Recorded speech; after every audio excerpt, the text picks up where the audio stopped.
Shin berpindah ke Johnny yang sedang menceritakan apa yang ia alami semalam kepada Andy dan Stanley. Berdasarkan karet gelang yang berada di halaman Johnny, ketiga pemuda tersebut sepakat berpikiran bahwa Matt yang iseng mengganggu Johnny. Tidak lama datang si sheriff yang langsung menanyakan perihal kaset rekaman yang sampai ke tangan istrinya, seraya memasukkan kaset rekaman tersebut ke mulut Stanley dengan penuh amarah. Johnny pun bilang kalau kaset rekaman tersebut sebenarnya belum Stanley hancurkan. Sheriff pun semakin terlihat marah.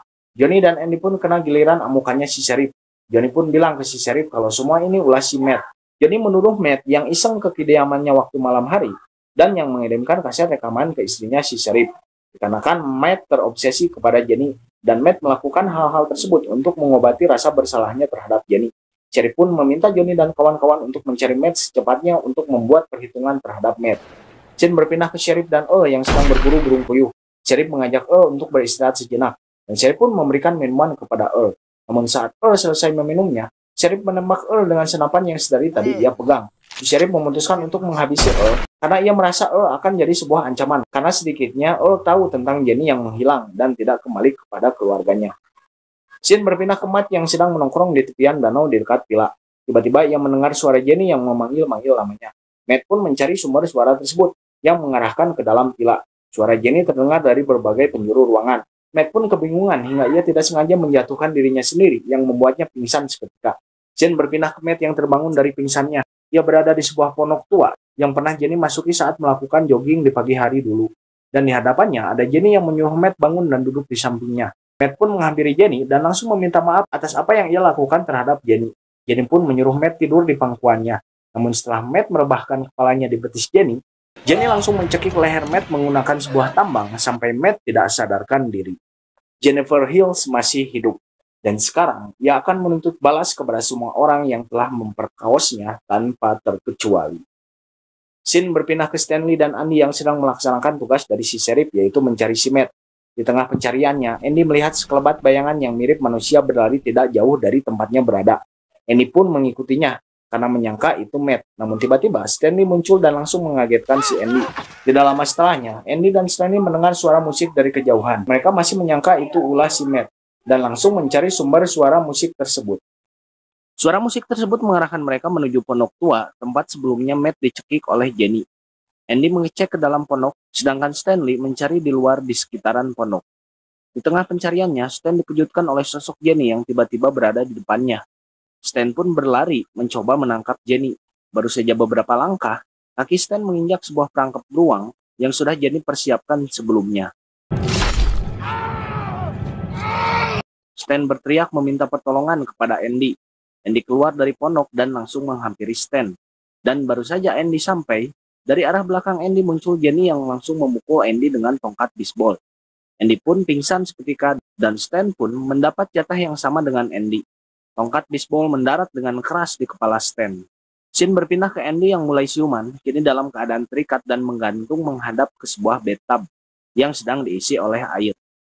Andy berteriak-teriak memanggil nama Stan dan Matt, sambil terus berupaya melepaskan ikatannya. Di lain tempat, Stan terikat ke sebuah pohon dan kakinya masih terjepit oleh perangkap beruang. Stan yang mulai siuman disuapi bangkai tikus oleh Jenny, lalu Jenny lanjut mengkail kedua kelopak mata Stan dengan kail pancing dan mengikatkan tali pancingnya ke belakang pohon yang membuat Stan tidak bisa memejamkan matanya. Dan semua itu Jenny rekam menggunakan handycam milik Stan. Stan terlihat kesakitan namun ia hanya bisa pasrah dan sesekali memohon ampunan kepada Jenny. Jenny tidak menghiraukannya sama sekali. Jenny masuk ke dalam pondok. Alangkah terkejutnya Andy ketika melihat kedatangan Jenny. Andy terus meminta maaf dan memohon agar Jenny melepaskannya. Bathtub sudah terisi penuh dan Jenny membenamkan kepala Andy berulang kali ke dalam air. Tidak berselang lama ia kembali keluar menghampiri Stan yang terlihat makin kesakitan. Jenny membedah sebuah ikan dan mengeluarkan isi perutnya lalu membalurkan ke seluruh wajah Stan. Yang nantinya, bau dari isi perut ikan tersebut akan menarik perhatian para burung gagak. Jenny kembali masuk ke dalam.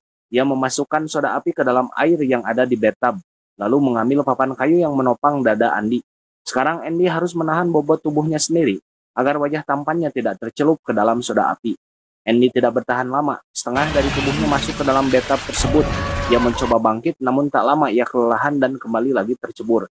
Wajahnya sedikit demi sedikit mulai melepuh, sampai pada akhirnya Andy tidak sanggup bangkit lagi, dan Andy pun is dead. Kembali ke Stan, kawanan gagak terlihat mulai berdatangan dan hinggap di tubuh Stan. Kawanan gagak tersebut mulai mematuki wajah Stan dikarenakan bau amis dari isi perut ikan bercampur dengan darah si Stan. Dan nasibnya tidak berbeda dengan Andy, ia pun pada akhirnya akan mati karena kehabisan darah. Namun Stan akan mengalami siksaan yang sangat dahsyat sebelum pada akhirnya ajal menjemputnya. Scene berpindah ke Johnny yang sedang menjaga pom bensin. Di luar terlihat ada seorang wanita berpakaian seksi akan membeli bensin. Johnny pun keluar dan menyapa wanita yang membelakanginya itu. Dan ketika wanita tersebut menoleh, ia langsung memukul Johnny menggunakan kunci roda, sehingga membuat Johnny terjatuh pingsan. Wanita tersebut tak lain ialah Jenny. Johnny terbangun dengan keadaan tanpa busana dan terikat. Jenny membalas semua perlakuan yang pernah Johnny lakukan terhadapnya, namun dengan cara yang lebih ekstrim. Jenny mencabuti satu persatu gigi Johnny menggunakan tang dan memasukkan pistol ke dalam mulutnya. Tidak ada yang bisa Johnny lakukan selain mengumpat. Jenny mengeluarkan gunting taman dan ia melepaskan burung Johnny dari tempatnya menggunakan gunting taman tersebut. Ngilu nggak? Ngilulah, masa enggak? Burung yang terlepas tersebut buru-buru Jenny tangkap dan Jenny masukkan ke dalam mulutnya Johnny. Johnny berteriak-teriak kesakitan sampai ia mati lemas kehabisan darah. Scene berpindah ke Sheriff yang menerima panggilan dari istrinya. Istrinya ingin memperkenalkan guru les baru anaknya. Ia pun memberikan teleponnya kepada guru les baru anaknya tersebut. Namun alangkah kagetnya si Sheriff ketika tahu kalau lawan bicaranya di telepon ialah si Jenny. Si Sheriff pun kembali ke rumahnya. Ia langsung menanyakan keberadaan anaknya kepada istrinya.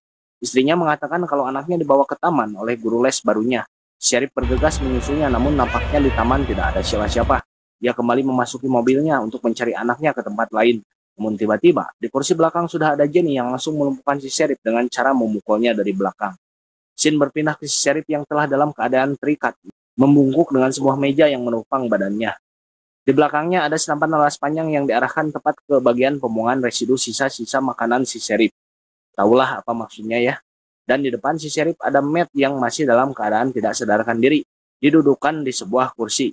Si Sheriff meminta maaf kepada Jenny sekaligus memohon ampunannya. Namun Jenny tidak menghiraukannya. Dia memaju mundurkan senapan tersebut yang membuat si Sheriff menjerit-jerit kesakitan. Jenny lanjut mengikat pelatuk senapan dengan sebuah tali yang dikatrol dan ujung tali yang satunya lagi ia ikatkan kepada tangan si Matt. Jenny pun berlalu pergi meninggalkan si Sheriff yang semakin histeris. Tidak lama Matt pun bangun. Ia melihat si Sheriff lalu Matt bangkit dari duduknya berniat menolong si Sheriff. Namun tanpa Matt sadari, pergerakan dia telah memicu pelatuk senapannya. Dan alhasil, si Sheriff dan Matt tewas berbarengan terkena tembakan dari senapan tersebut. Kalau ada yang suka main point blank, pasti tahu istilah piercing shot. Nah, kira-kira seperti itulah gambaran tewasnya si Sheriff dan si Matt ini. Double kill lah. Film ditutup dengan Jenny yang duduk di luar ponok. Ia pun tersenyum tipis mendengar suara ledakan dari dalam ponok. Dan film I Spit on Your Grave pun berakhir. Gimana teman-teman, menurut kalian alur cerita film kali ini? Saya berusaha menceritakannya dengan bahasa yang tidak terlalu vulgar. Jadi kalau ada yang tidak mengerti bahasa yang saya kiaskan, mohon dimaklumi. Tiba saatnya LKS pamit undur diri. Bagi yang menonton video ini, boleh dong subscribe-nya ya. Kalau suka dikasih like juga ya. Sampai ketemu di video-video selanjutnya. Bye-bye.